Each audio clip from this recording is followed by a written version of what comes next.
부부 상담 의사소통에 대해서 계속 나눠보겠습니다. 부부 간의 의사소통이 대단히 중요하다는 것을 우리가 잘 알고 있죠. 의사소통 가운데는 기본적으로 우리가 아는 것처럼 언어적인 소통과 비언어적인 소통이 있는데, 비언어적인 소통이 진실을 담은 강력한 소통의 도구라는 것은 이미 잘 알고 있습니다. 메브라인이라는 학자가 발표한 바에 의하면 그 언어적인 수단은 7%, 목소리가 38%, 나머지 55%는 비언어적인 얼굴 표정이나 또 기타 제스처를 통해서 비언어적인 소통이 55% 정도로 진실하고 또 더 많이 전달이 된다는 것을 발견했습니다.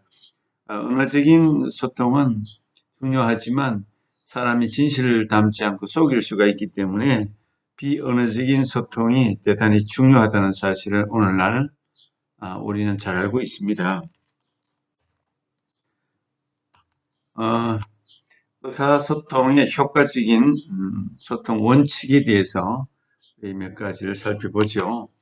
1인칭으로 말하는 것, 상담에서 1인칭으로 말하는 것은 대단한 효과가 있다는 것을 우리가 알고 있습니다. 우리가 일반적으로 언어를 사용하는 것은 주로 2인칭입니다. 2인칭은 상대방에게 책임을 돌리는 책임 회피적인 언어가 주로 2인칭입니다. 당신이 그랬잖아. 당신 책임이야. 당신 때문이야.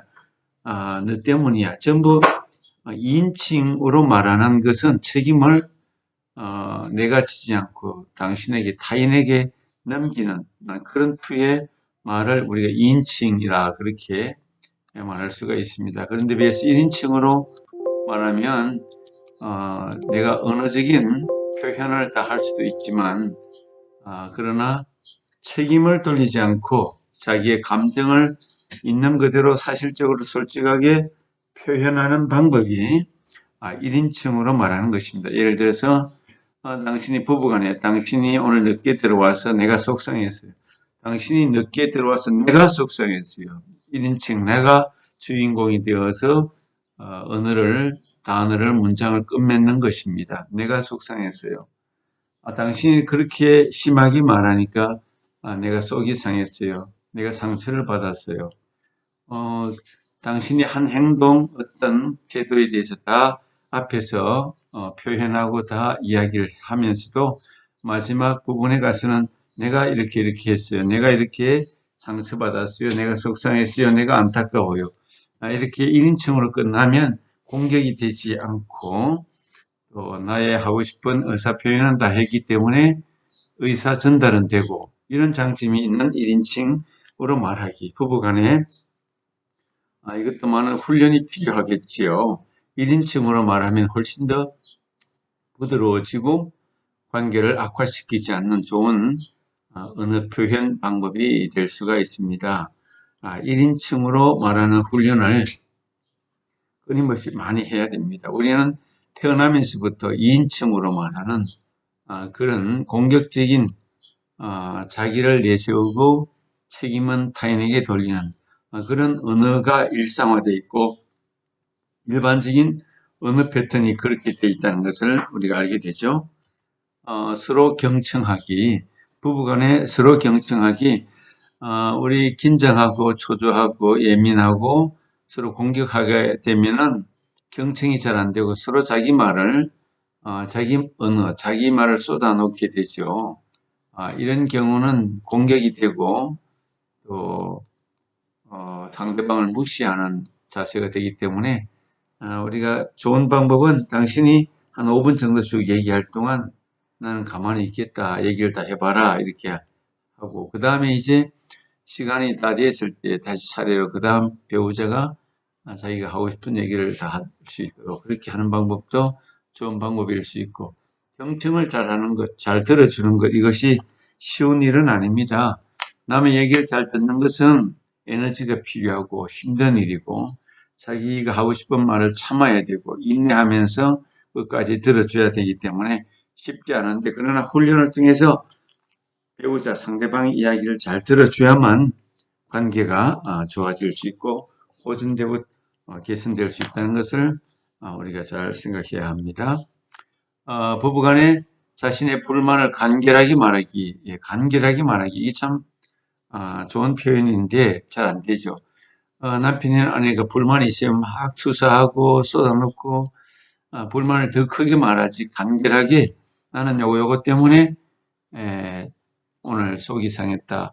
그렇게 간결하게 말하는 것이 훈련이 아니면 연습되지 않으면 쉽지 않습니다. 그러나 불만을 너무 크게 만들지 말고 문제를 확대시키지 말고 간결하게 말하는 훈련이 꼭 필요하죠.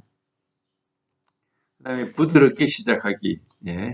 처음부터 공격적으로 나가면 사람은 상대적으로 공격하면 공격을 또 하게 되어 있습니다. 공격을 받으면 공격을 하고, 그러나 부드러운 말을 들으면 자기도 모르게 부드럽게 반응합니다.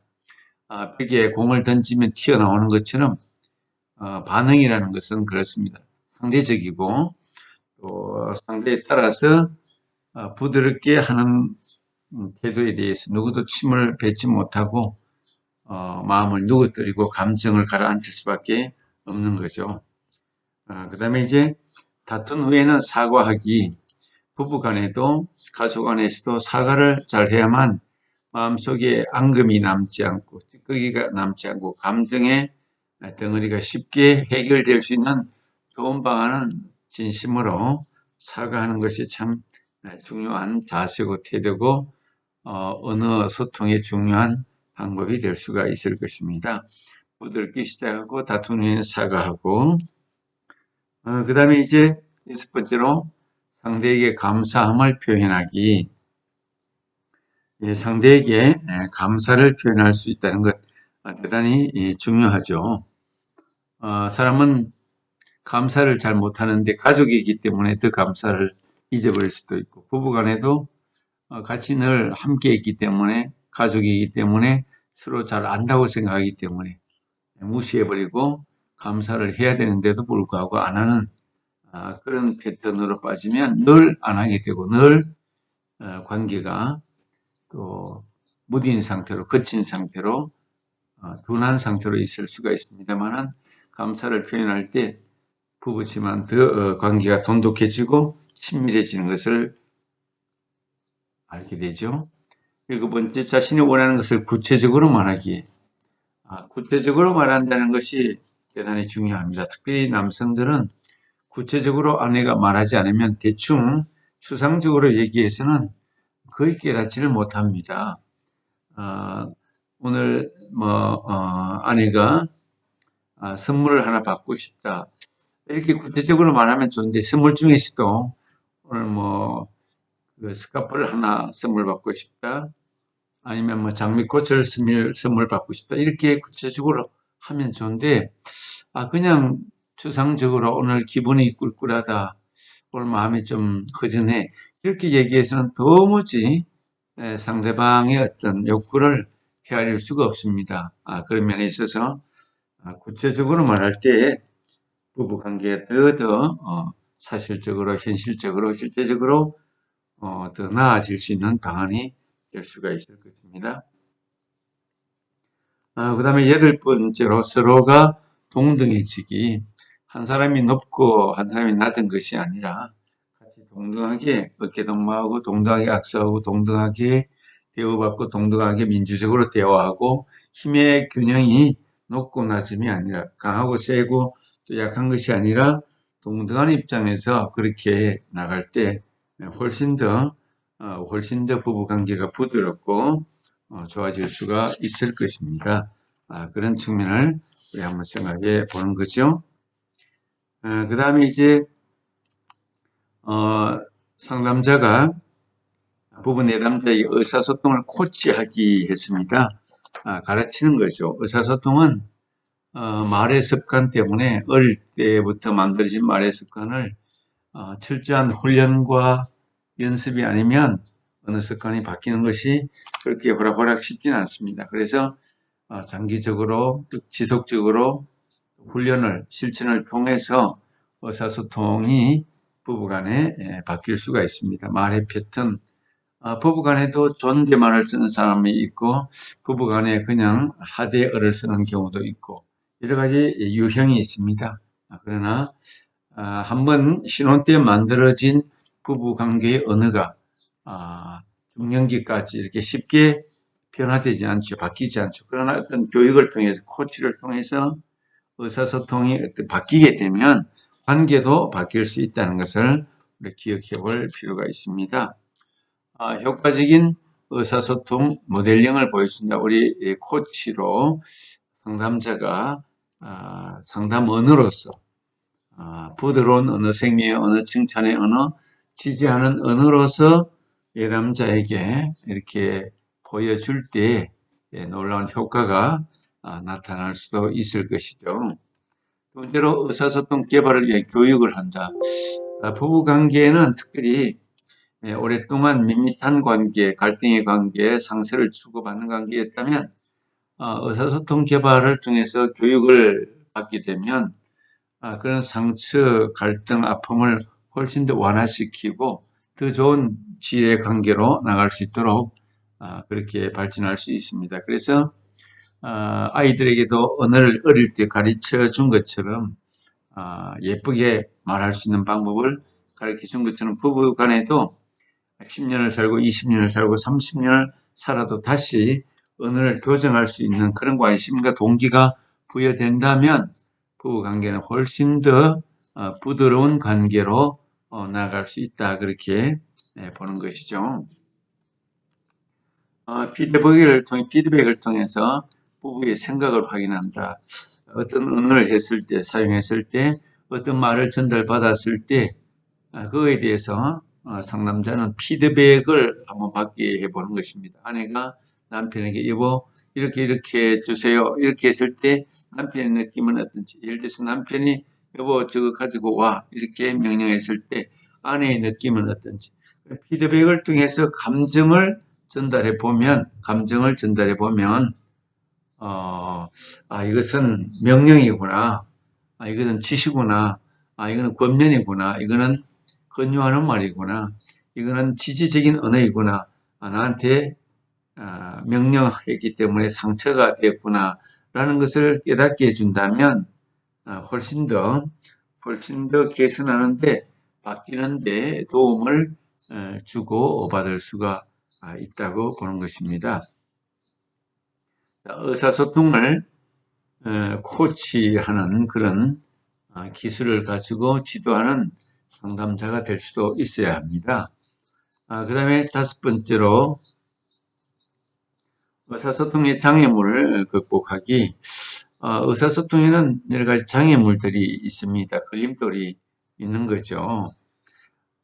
우리가 말을 함부로 사용하는 그런 관계일 수도 있고 말을 함부로 못하는 공적인 관계가 있을 수도 있고 사회적인 자리에서는 말을 함부로 못하고 남들이 있을 때도 말을 함부로 못하죠.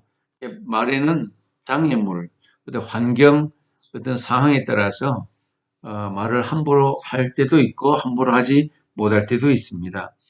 부부간에도 의사소통의 어떤 장애물들이 있을 수 있는데 이 장애물들을 잘 극복하면 훨씬 더 부부간의 언어가 바뀔 수 있는 그런 가능성이 있는 거죠. 서로가 경청에 실패할 때 이것은 서로 이제 말싸움을 한다든지 상대방의 말을 안 들어줄 때 그런 경우에는 이거는 의사소통이 아주 엉망이죠. 잘 안 되는 거죠. 마이너스 요인이 너무 많은 거죠. 이런 장애물을 극복하기 위해서 경청이 잘 안 될 때, 경청에 실패할 때 어떻게 해야 되겠습니까? 이런 경우는 우리 상담자가 내담자들을 통해서 조용한 시간을 정해서 또 장소를 정해서 서로가 들을 준비를 하도록 그렇게 시키는 것입니다. 이것이 이제 교육이고 훈련일 수 있겠죠. 시끄러운 곳에서 사람들이 있는 곳에서는 이런 경청이 잘 안 되지만 단 둘이 있을 때 또 상담자가 어떤 코치하는 그런 시간을 따로 정하고 또 어떤 주제를 가지고 얘기를 해서 한 사람이 아이 문제에 대해서 교육의 문제에 대해서 가정 안에서의 문제가 이렇다는 것을 주제를 가지고 얘기할 때 한 사람은 적극적으로 들어주는 것 듣고 난 다음에 무엇을 들었는지, 어떻게 들었는지, 나는 어떻게 이해했는지 이렇게 말하게 해보면 잘 들었는지 못 들었는지를 알게 되는 거죠. 그렇게 경청에 대해서 훈련은 우리가 일상생활 속에서는 훈련이 잘 안 되지만 교육을 통해서 경청에 대한 공부를 하고 실천을 해보고 교육을 해보면 내가 잘 듣는 사람이다, 잘 듣지 않는 사람이다 라는 것을 스스로가 통찰할 수 있는 기회를 얻게 될 것입니다. 부부가 상이한 기대감을 가질 때 부부의 기대감이 서로 다른 거죠. 서로의 욕구를 확인하고 구체적으로 도와주기. 예.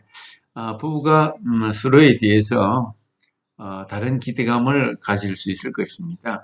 갈등이 생겼을 때 우리 아내 입장에서는 나를 좀 더 존중히 여겨주면 좋겠다. 아이들 앞에서 너무 무시한다. 사람들 앞에서 나를 무시한다. 나를 한 성인으로 아내로 존중해주면 좋겠다. 이런 욕구가 있을 수도 있는 반면에 남편은 우리 아내가 우리 자녀들 앞에서 또는 가족 공동체 앞에서 남편을 가장으로서 좀 존중해주면 좋겠다. 가장으로서 좀 질서를 잡아줬으면 좋겠다. 이런 서로 상이한 기대감을 가질 수가 있겠죠. 그럴 때 서로의 욕구를 충분히 나누고 듣고 그래서 그 욕구에 맞는 구체적인 도움을 줄 수 있도록 그렇게 할 수가 있을 것입니다.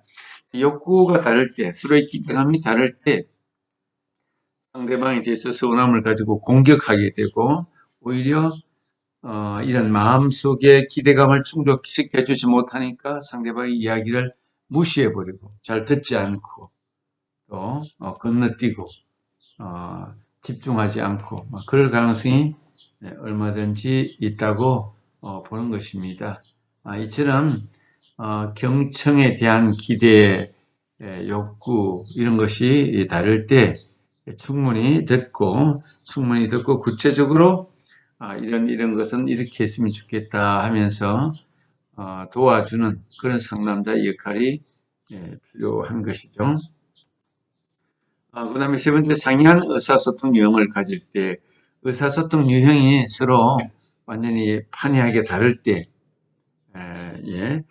한 사람은 말이 많은 반면에 한 사람은 말이 아주 없고 침묵하고 말 주변도 말 표현력도 아주 약해서 말하는 것을 힘들어할 때 의사소통 유형이 서로 완전히 다를 때 그럴 때 서로의 차이점을 수용하도록 도와주는 그런 상담자의 배려와 또 지침과 실용적인 지도가 필요할 것입니다.